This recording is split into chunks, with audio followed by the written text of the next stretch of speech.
يا أيها الذين آمنوا كتب عليكم الصيام كما كتب على الذين من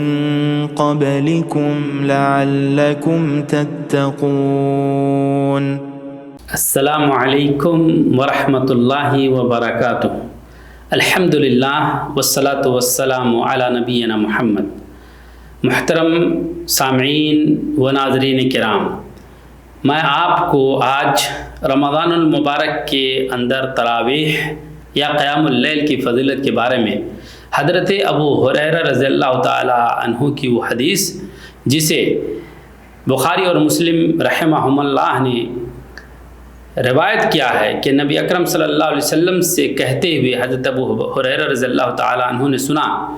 من قام رمضان ایمانا و احتسابا غفر له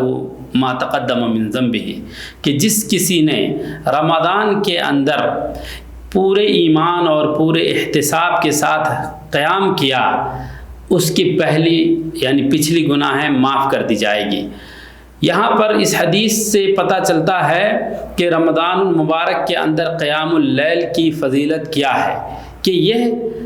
گناہوں کے مٹانے کا، مغفرت کا سبب اور ذریعہ ہے. جس نے تراویح پڑھی تو گویا کہ اس نے قیام اللیل کیا، جیسا کہ حدیث کے اندر واضح ہے. لیکن یہ دو شرطوں کے ساتھ مشروط ہے. نمبر ایک، من قام رمضان ایمانا، ایک چیز کے ایمانداری کے ساتھ یا پورے ایمان کے ساتھ کہ اللہ رب العالمین نے جو وعدہ کیا ہے اس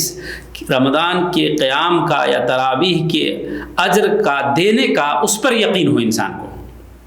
کہ اللہ نے جو وعدہ کیا ہے اس پر میں مانتا ہوں اور وہ اللہ تعالیٰ دے گا، اور اسی انتھیوزیسٹک یا انتھیوزیزم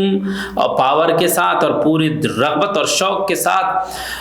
اور بہت ہی جوش میں اللہ رب العالمین کی عبادت کے لیے وہ نشیط ہو کر کے جائے کہ اللہ جل جلالہ ہمیں اس کا اجر دے کر کے رہے گا، کیونکہ اللہ نے اس کا وعدہ کیا ہے. یہ ایمانن کا مطلب ہے. اور احتساباً کا مطلب ہے میرے بھائیوں کہ اللہ رب العالمین ثواب دے گا، اس نیت سے میں جا رہا ہوں. میرا حساب و کتاب اس لیے نہیں ہے کہ چلو لوگ دیکھیں گے کہ دیکھو فلاں صاحب ماشاءاللہ کس طریقے سے پابند ہے نماز کے اور تراویح کے. نہیں، کوئی ریاکاری نہیں ہے. تو ان دو شرط کے ساتھ، اور بہت بڑی شرط نہیں ہے، بہت آسان ہے، جس کا تعلق اخلاص سے اور عقیدے سے ہے کہ پورے عقیدہ ہمارا تمام ہے کہ اللہ رب العالمین ہی ہم کو اس کا بدلہ دے گا، اور میں اللہ ہی جل جلالہ کی ذات کی رضا کی خاطر میں یہ کام کرنے جا رہا ہوں. حضرت ابو ہریرہ رضی اللہ تعالیٰ عنہ سے جو ایک حدیث ہے جسے نبی کریم صلی اللہ علیہ وسلم کہتے ہیں کے بارے میں کہتے ہیں کہ آپ صلی اللہ علیہ وسلم لوگوں کو رمضان کے اندر قیام کی ترغیب دیا کرتے تھے خوب زیادہ، لیکن اس کے اندر حکم نہیں دیتے تھے کہ نہیں تم کو ایسا کرنا ہی ہے. اور یہ کہتے تھے کہ جس نے رمضان کے اندر پورے ایمان اور احتساب کے ساتھ قیام کیا تو اللہ جل جلالہ اس کے پہلے گناہ معاف کر دے گا. اس لیے مسلمان پر یہ ضروری ہے کہ تراویح کی نماز جو رمضان میں ہوتی ہے میرے بھائیوں، امام کے ساتھ باجماعت پابندی کے ساتھ ادا کرنے کی کوشش کرے، پورے ضبط کے ساتھ اور پورے اخلاص کے ساتھ، اور تب تک وہ واپس نہ آئے جب تک امام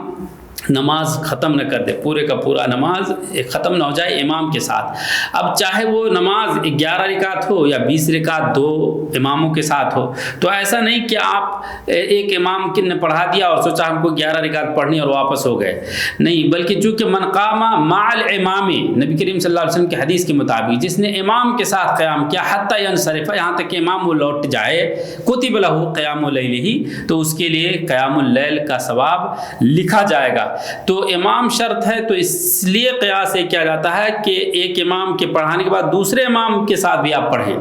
کوئی بڑی بات نہیں ہے، اللہ کے رسول صلی اللہ علیہ وسلم سے سنت ہے 9 یا 11 رکعت پڑھنا، لیکن اگر پڑھائی جاتی ہے تو چونکہ ہمیں اجر سے مطلب ہے تو امام کا بھی شرط ہے، اس لیے اس کا لحاظ کیا جائے. اور اس کو غنیمت جانے کہ یہ وقت تو چند راتوں چند دنوں کے گنتی کے مہینے کے ایک مہینہ ہے، اس میں چند دن تک ہمیں قیام کرنا ہے، تو تھوڑی سی محنت انسان کو کرنے میں کوئی حرج نہیں ہے. لیکن اللہ کے رسول صلی اللہ علیہ وسلم جو سنت آپ صلی اللہ علیہ وسلم ثابت ہے وہ 9 اور 11 ہے. اگر انسان وہی کرتا ہے، ایسی جگہ پہ ہے جہاں پر ایک ہی امام پڑھاتے ہیں تو فبہا و نعمت، اور کوئی بات نہیں ہے. اور اسی طریقے سے اگر پوری رات نماز پڑھتا رہا تو آخر میں جیسے سحر کے وقت تک اگر کوئی قیام کرتا ہے تو آخر میں وطر کرے. اور اگر کسی نے ایسا کیا کہ صرف آدھے 1 گھنٹے تک رات میں کے اول حصے میں نماز پڑھی، قیام اللیل کیا اور وطر پڑھ لیا، پھر اس کے بعد وہ فجر سے پہلے چاہتا ہے کچھ نفل پڑھیں، کچھ قیام کریں تو کر سکتا ہے، کوئی مذائقے کی بات نہیں. اللہ کے رسول صلی اللہ علیہ وسلم سے یہ ثابت ہے کہ آپ صلی اللہ علیہ وسلم پڑھا کرتے تھے. اور حضرت علی رضی اللہ تعالیٰ عنہ سے جو روایت ہے کہ آپ صلی اللہ علیہ وسلم فرمایا لا وترانی فی لیلۃ، ایک رات میں 2 وطر نہیں ہیں. تو مطلب یہ ہے کہ آپ شروع میں وطر پڑھ لیے تو آخر میں پڑھنے کی ضرورت نہیں ہے، اور اگر آپ کو آخر میں پڑھنے کی نیت ہے تو شروع والے نماز قیام میں وطر نہ پڑھیں. بلکہ حضرت عمر بن خطاب کی جو حدیث ہے کہ نبی اکرم صلی اللہ علیہ وسلم نے فرمایا کہ اپنے نماز کا آخری حصہ وطر والا بناؤ، ہے نا، کہ اجعلوا آخر صلاتکم باللیل، کہ تم اپنے نماز کا آخری حصہ رات میں وطر بناؤ. تو یہ اس بات پر محمول ہوگا کہ جس نے اگر نماز پڑھی رات میں قیام اللیل جیسی نمازیں تو آخر میں وہ کیا کرے، وطر پڑھے. اور اگر اس نے نہیں پڑھی آخر میں اور بعد میں پڑھنے کی اس کی نیت ہے تو کوئی حرج کی بات نہیں ہے، وہ بعد میں بھی پڑھ سکتا ہے. اللہ رب العالمین ہمیں اس کی توفیق عطا فرمائے. والسلام علیکم.